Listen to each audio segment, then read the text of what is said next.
మిత్రులందరికీ కూడా ముందుగా ధన్యవాదాలు చెప్తూ, మీ అందరికీ తెలిసిన విషయమే, గత కొంతకాలంగా దశాబ్ద కాలంగా పోయిన ప్రభుత్వాలు, ఏ ప్రభుత్వం అయితే మాకు మాట ఇచ్చి తప్పుకున్నదో టిఆర్ఎస్ ప్రభుత్వం మాకు పెద్దలు మంత్రి మండలిలో ఉన్నా, శాసనసభ్యులుగా ఉన్నా, రాజ్యసభ సభ్యులుగా ఉన్నా, ఎంపీలుగా ఉన్నా కూడా పోయిన తడవ గవర్నమెంట్లో అంతమంది ప్రాతినిధ్యం వహించినా కూడా మాకు ఇచ్చిన మాట నిలుపుకోలేకపోయింది టిఆర్ఎస్ ప్రభుత్వం. ఆ భాగంలోనే మేము గత 10 సంవత్సరాల నుంచి పోరాడుతున్నాం.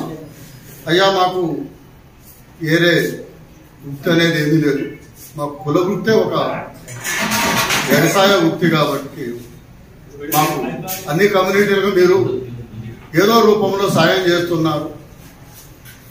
రకరకాల బీసీ సోదరులందరికీ కానీ, గౌడస్కి కానివ్వండి, యాదవులకు కానివ్వండి, ముదిరాజులకు కానివ్వండి, రకరకాల ఆర్థిక సాయాలు వాళ్ళు చేతి వృత్తులలో మీరు పోయిన గవర్నమెంట్ కానీ ఈ గవర్నమెంట్ కానీ అయ్యా మేము అడిగేది మిమ్మల్ని ఒకటే, మా పిల్లలు చదువుకుంటాం కోసం కాపు కార్పొరేషన్ పెట్టి మాకు కొంత పన్నును కేటాయించి మా కుల అభివృద్ధి కోసం, ఈరోజు చదువు లేదే దేనికి బలికిరాననే రోజులలో మా సంఘం మా కులం అభివృద్ధి చెందుతాం కోసం గవర్నమెంట్ ఇవాళ ఉన్న 54% బీసీలలో 23% తెలంగాణలో కాపులమే ఉన్నాం అనేది మీరు చెప్పే సర్వేలలోనే చెప్తున్నారు.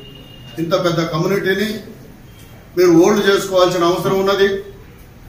పోయిన గవర్నమెంటే చేసుకోలేక మాకు చెప్పిన మాటలు నిలుపుకోలేము పరీక్షల్లో కాపులు అందరం కూడా మొన్న పోయిన ఎలక్షన్లలో ఈరోజు ఉన్న ప్రభుత్వానికి మేము సహకరించడం జరిగిన మాట వాస్తవం. స్టేట్ వేజ్గా ఇక్కడ అక్కడ కాదనేది దాన్ని మీరు దృష్టిలో పెట్టుకొని రేపు రాబోయే పార్లమెంట్ ఎలక్షన్లో కూడా కొంతమందికి ఎక్కువ సీట్లను కేటాయించాలని కోరుతూ మేము పోయిన ప్రభుత్వాన్ని మేము అపీల్ పెట్టింది ఏమిటంటే ప్రతి మండల హెడ్ క్వార్టర్లో మాకు కాపు హాస్టల్ ఒకటి మా పిల్లలు చదువుకుంటాం కోసం, పేద కుటుంబాలు ఎకరం అరెకరం ఉన్న కూలీలం కాబట్టి ఎక్కువ శాతం మాకు పిల్లలు చదువుకుంటాం కోసం, అభివృద్ధి చెందుకోవడం కోసం మీరు తోడ్పడాలని మండలానికి ఒక మీరు హాస్టల్ పెట్టియాలి, కాపు హాస్టల్ అని చెప్పేసి మేము పోయిన గవర్నమెంట్ మేము అపీల్ చేస్తాం జరిగింది. దాన్ని ఉద్దేశించే పోయిన ఎలక్షన్లలో కాంగ్రెస్ ప్రభుత్వం మ్యానిఫెస్టోలో పెట్టింది, మేము గెలిస్తే ఖచ్చితంగా కాపు కార్పొరేషన్ మేము ఏర్పాటు చేస్తానని మాటిచ్చారు. కాబట్టి మీరు పెద్ద మనసుతో మాటిచ్చినందుకు మేమందరం కట్టుబడి కాంగ్రెస్కి మీకు మా సంఘం మా కులం అంతా కూడా మీకు తోడుండి మీకు గవర్నమెంట్కి సహకరించిన మాట వాస్తవం. దాన్ని దృష్టిలో పెట్టుకొని తప్పకుండా మా అభివృద్ధికి, మా సంఘ అభివృద్ధికి, మా జాతి అభివృద్ధికి తోడ్పడాలని చెప్పేసి మనసు పూర్తిగా కోరుకుంటూ మాకు రాబోయే పార్లమెంట్ సీట్లు కూడా మా సంఘానికి ఎక్కువ శాతం కేటాయించాలని చెప్తూ మా పెద్దలు గౌరవనీయులు స్టేట్ అధ్యక్షుడు కొండా దేవయ్య గారు ఇదే విషయాన్ని ఇవాళ ప్రెస్ మీట్ పెట్టడం కోసం ఖమ్మం మొత్తం జరిగింది. దాన్ని డిమాండ్ చేయడానికి పెద్దల్ని మాట్లాడవలసిందిగా, కుల కృష్ణంగా మాట్లాడాల్సిందిగా మేము కోరుతున్నాం.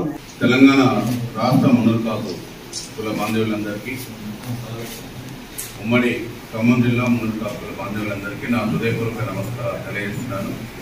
మరి ఈరోజు ఖమ్మం జిల్లా అధ్యక్షులు పాల నాగేశ్వరరావు గారు, రాష్ట్ర ఉపాధ్యక్షులు ఆకుల గాంధీ గారు, మరి సెక్రటరీ రంగారావు గారు, మన విజయ్ కుమార్ గారు, జాసెట్ శ్రీనివాస్ గారు, పాల విజయ్ కుమార్ గారు, పూటా గారు, వారి ఆధ్వర్యంలో మున్నూరు కాపు కార్పొరేషన్ ఏర్పాటు సాధన కోసమై 33 జిల్లాల్లో ఈ ప్రెస్ మీట్ రౌండ్ టేబుల్ సమావేశం ఏర్పాటు చేయడానికి రాష్ట్ర సంఘాల ఆధ్వర్యంలో మా యువకులు మరి తమ్ముళ్ళు కూడా ఎండి ఫోరం రాష్ట్ర అధ్యక్షులు ఎల్ల రవి పటేల్, రాష్ట్ర అధ్యక్షులు Bandi Sanjeev Patel state secretary Akula Balakrishna Patel, state youth president Deshar Shiva Patel, మేమందరం కూడా ఈ 33 జిల్లాల్లో ఈ ప్రెస్ మీట్లు పెడుతూ మున్నూరు కాపులందరినీ కూడా ఒక చైతన్యపరుస్తూ మన కార్పొరేషన్ సాధనలున్నాయి. మేము ఈ ప్రెస్ మీట్ కార్యక్రమం ఏర్పాటు చేయడం జరిగింది. ఈరోజు ఖమ్మం జిల్లాలో ముఖ్యంగా ఈ జిల్లాలో మరి కాంగ్రెస్ పార్టీ డిప్యూటీ సీఎం బట్టి విక్రమార్క గారు ఉన్నారు, మరి పొంగులేటి శ్రీనివాస్ రెడ్డి గారు ఉన్నారు, తుమ్మల నాగేశ్వరరావు గారు ఉన్నారు. మరి ఉన్న మంత్రుల్లో ఖమ్మం జిల్లాలో 3 ఉన్నారు కాబట్టి వారికి మీకు తెలుసు మున్నూరు కాపులు మీరు రాష్ట్రంలో ఒక 10 సంవత్సరాల నుంచి అధికారంలో లేకుండా మరి ఉండి మరి ఏదైతే మున్నూరు కాపులో అయితే ఓట్లతో మేము సపోర్ట్ చేస్తే మేము గెలుస్తామని మరి ఏదైతే మీకు గత 10 సంవత్సరాల నుంచి పోయిన గవర్నమెంట్ మాజీ ముఖ్యమంత్రి కేసీఆర్ గారిని మరి మా రాష్ట్ర గౌరవ అధ్యక్షులు వదిరాజు రవిచంద్ర గారు మరి వారి సారథ్యంలో మా గంగుల కమలాకర్ గారు బీసీ శాఖ మంత్రివర్యులు మాజీ వారి సారథ్యంలో గత 10 సంవత్సరాలు కూడా మేము అప్పుడు పోయిన బీఆర్ఎస్ పార్టీ గవర్నమెంట్ మేము ఎన్నో పోరాటాలు, ఎన్నో మరి ఉత్తరాలు, ఎన్నో ఆర్జీలు, ఎన్నో వినతి పత్రాలు ఇచ్చినా కూడా వాళ్ళు పట్టించుకోలేదు. వాళ్ళు మాకు కార్పొరేషన్ ఇవ్వలేకపోయినారు. ఒకటే మేము ఇప్పుడు పక్కకు ఈ ఖమ్మం జిల్లా బార్డర్లో ఆంధ్రప్రదేశ్, తెలంగాణ, ఆంధ్ర విడిపోయిన తర్వాత అక్కడ 5,000 కోట్ల రూపాయలతో 10 సంవత్సరాల క్రితం కార్పొరేషన్ ఏర్పాటు చేస్తారు. మరి ఇక్కడ కూడా ఈ రాష్ట్రంలో తెలంగాణ వస్తే మరి ఇంటికో ఉద్యోగము, ఇంటికి మరి ఇల్లు డెవలప్మెంట్ ఇవన్నీ అయితే అనుకున్నాము. మరి బీసీలలో 5 కులాల్లో బీసీడీలో 20 నెంబర్ సీరియల్లో మేము వెనుకబడి ఉన్నాము. ఈ రోజైతే మరి మాకు కూడా కాపులు ఎంతోమంది ఈరోజు చాలా వరకు కూడా మున్నూరు కాపు వృత్తి అంటేనే వ్యవసాయం. చాలా వరకు మా వాళ్ళందరూ భూమి జాగాలన్నీ పిల్లల చదువులకు పెళ్లిళ్ళు చేయడానికి కోసం అమ్ముకొని ఈరోజు గౌరవ రైతులుగా ఉన్నారు.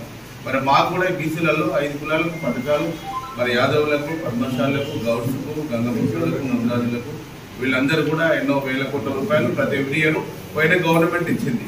కానీ మున్నూరు కాపులకు మాత్రము సంఖ్య మాది దానిలో 20 మంది ఉండ్రి, 9 మంది ఎమ్మెల్యేలు ఉండి, రాజ్యసభ ఉండి, కార్పొరేషన్ చైర్మన్లు ఉండి, మరి వీళ్ళందరూ ఉన్నా కూడా మాకు కార్పొరేషన్ ఫైనాన్స్ కార్పొరేషన్ మాకు ఒక పథకం కూడా ఇప్పించలేదు వాస్తవంగా. మరి మేము చాలా నుంచి కూడా ఒక అధ్యక్షుడుగా నేను ప్రతి ఎప్పుడు మీటింగ్లో కూడా మాకు ఇవ్వండి అయ్యా, మేము చాలా బెదరికలో ఉన్నాం, మా పిల్లలు చదువుకోవాలి, నిరుద్యోగంలో ఉన్న యువకులు మరి వాళ్ళకు కూడా ఏదైతే పక్క ఆంధ్రప్రదేశ్లో సబ్సిడీ లోన్ తీసుకొని కొంత ఇండస్ట్రీలు పెట్టుకున్నారు. మరి చాలా మంది కూడా ముందుకు వచ్చినారు. కాబట్టి డెవలప్ అయింది ఆంధ్రప్రదేశ్లో. మరి మాకు ఇక్కడ తెలంగాణలో చాలా వరకు పేదరికంలో ఉన్నాము. మాకు ఈ కార్పొరేషన్ ఇస్తే మేము కూడా పిల్లలు చదివించుకుంటాము. మాకు ప్రతి జిల్లా కేంద్రంలో ఒక 2 ఎకరాల భూమి, ఒక 5 కోట్ల రూపాయలు ఇచ్చినట్టయితే హాస్టల్ బిల్డింగ్ బాలికలు నిర్మాణం చేసుకొని మా పిల్లలు రైతు బిడ్డలు చదివించుకోవడానికి వీలవుతుందని మేము ఎంత అడిగినా కూడా వాళ్ళు ఇవ్వలేకపోయినారు. కానీ కాంగ్రెస్ పార్టీ మాత్రం ఒక అడుగు ముందుకేసి ఒక 6 నెలల ముందు మనకు ఆ దుద్దిల శ్రీబాబు గారు మన మంత్రి శాసనసభ్యులు వారు అడిగినారు.